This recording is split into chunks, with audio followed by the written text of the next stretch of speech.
मतलब जापान ने भारत से आम खरीदने को मना क्या कर दिया। कुछ ज्ञानी चंद ये कहने लगे कि यहाँ का आम ही बेकार है। अगर जापान भारत से आम खरीदे भी ना तो क्या फर्क पड़ने वाला है। जापान भारत के कुल आम एक्सपोर्ट का 1-2% ही खरीदता है। अब इनको अंदर का मैटर तो पता नहीं। चलो मैं आपको एक एक करके बताता हूँ। भारत में पूरी दुनिया का लगभग 45% आम का उत्पादन होता है। ज्यादातर आम हम खुद ही खा जाते हैं, बेचते बहुत कम है, और जो बेचते हैं उसमें से भी बहुत कम परसेंटेज में जापान हमसे खरीदता है।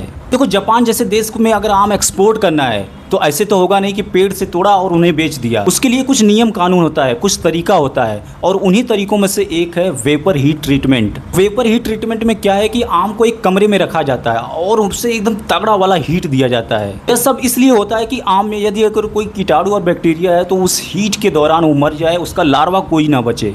अब देखो, जापान जैसे देश ये नहीं चाहते कि किसी देश से एक बैक्टीरिया आए और उनके देश में बवंडर मचा दे। जापान नहीं, हर देश ऐसा करता है। इस बार आम की इसी जांच परख के लिए जापान से एक टीम आई हुई थी और उसको कुछ गड़बड़ी लगी, इसीलिए इस बार की जो एक्सपोर्ट है जापान के लिए वो रोक दिया गया। बस इतना ही मैटर है। अब देखो, भारत ने भी चीन से 2017 में सेब खरीदना बंद कर दिया था, क्योंकि चीन के जो सेब थे उस समय पेस्टिसाइड टेस्ट में पास नहीं हो पाए थे। बाकी आपको पता ही है कि अमेरिका से आए या फिर डब्लू नाम के कीट ने कितना तगड़ा वाला भयंकर तबाही मचाया था भारत में उस समय।